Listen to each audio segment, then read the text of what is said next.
Now, but the kids who lack fathers, I mean, first of all, they can find that to some degree in their friends. Okay. And that's often what fatherless boys do in particular. They go into gangs.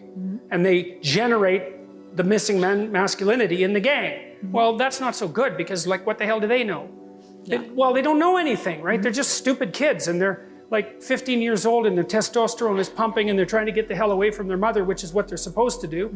And they're not in the right position to exercise any authority over themselves. So that's not good. They can find it in education, they can find it in books, they can find it in movies, they can find it in sports heroes and so forth, because the image of the father is fragmented and distributed among the community. Okay. But it's very, very difficult to not have a father. Right. And you know, one of the things that we're doing in our society, which I think it's absolutely appalling, is that we're making the case that all families are equal. It's like, sorry, no, wrong. And there's no empirical data supporting that proposition, by the way. It's much better for kids to have two parents. Okay. Now, who those parents are, that's a whole different issue.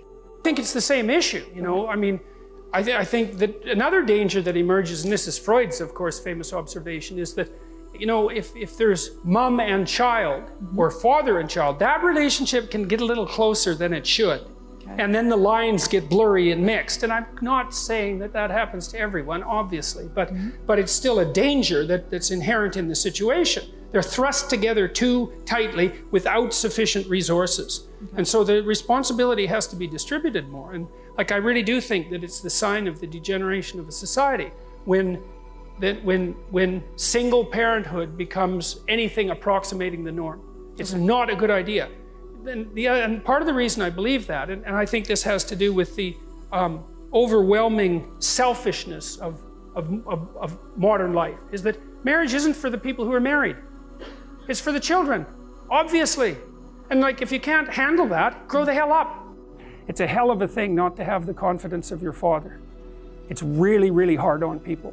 You know, if your father is someone who says to you, you can do it. I really believe that you can do it. I'll support you in what you're doing. I think that you can sort it out, and then acts towards you in that way. That's a gift that really almost no one else can provide you with. Mothers obviously provide, I think they provide the same kind of gift, but earlier. You know, because the mother has to take care of the infant when the infant is just completely dependent. And so, and this is Erikson's idea too. Erik Erikson is the mother is the person who establishes the relationship that allows the developing person to manifest trust, real trust. While you're being carried, for crying out loud, you know, you can be dropped. And the mother's also the source of food. But the father seems to be something like and I'm obviously parsing these things farther apart than they need to be, because the father can play a nurturing role and the mother can play an encouraging role, but we'll keep it simple for now. The father seems to be the thing that supports and encourages and says, well, yeah, you know, you're little and small and all of that, and you're subject to destruction and bullying and social pressure and all that, but I know you can do it. I know you can do it. And there's a force in that that's unbelievable, and people who don't have that have a hell of a time.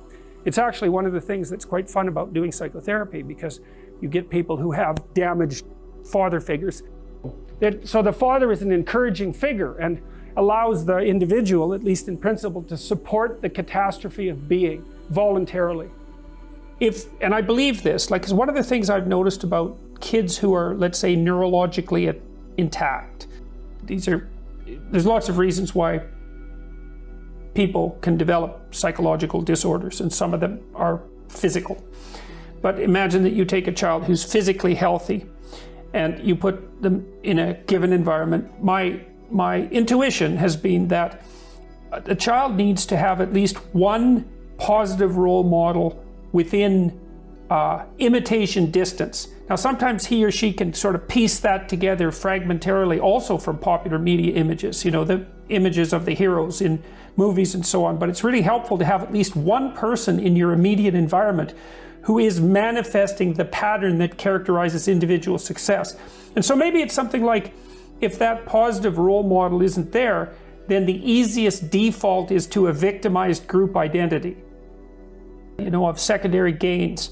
And so if we're going to be critical in our analysis about victimization culture, we might ask, well, what benefits does it bring to the people who adopt it? So, and you know, those can, and when I mean benefits, I don't mean long-term, iterative, high quality benefits. I mean short-term payoffs, let's say. You know how it is, if you have work to do and you avoid it, that's a short-term payoff, it's a benefit.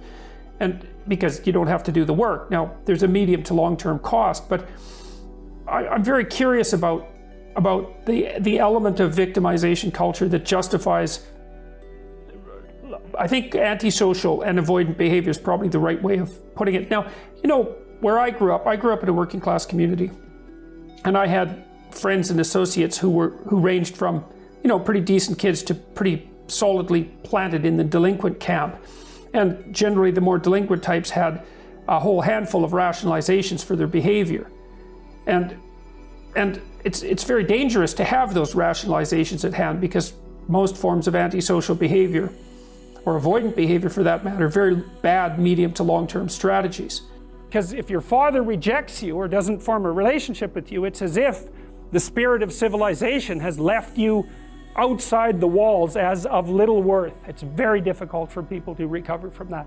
So the father should be an encouraging force, but can be a tyrannical and crushing force. And so that's a very difficult thing to get right, partly because if you're my son, then I should impose the highest standards of behavior on you. And I should always be judging what you're doing. I should be judging it with the aim of making the best in you come forward. No, I'm going to make you strong so any number of things can happen to you. And when you need some care, I'll be there. But otherwise, like out into the world with you, that's the right attitude. And for the father, it's like, get your bloody act together. But I'm on your side. It's not because I want to destroy you or demean you or push you down in the dominance hierarchy, but because I want the best in you to emerge. And so you need standards. It's like, what are you doing wasting your life? There's way more than that to you. Get your act together and bring it out. And that's a message that people really want to hear if they have any sense at all. And generally they do want to hear it. Here you are, suffering away. What makes it worthwhile? Rights? You know, you're completely out. You have no idea what it's almost impossible to describe how bad an idea that is.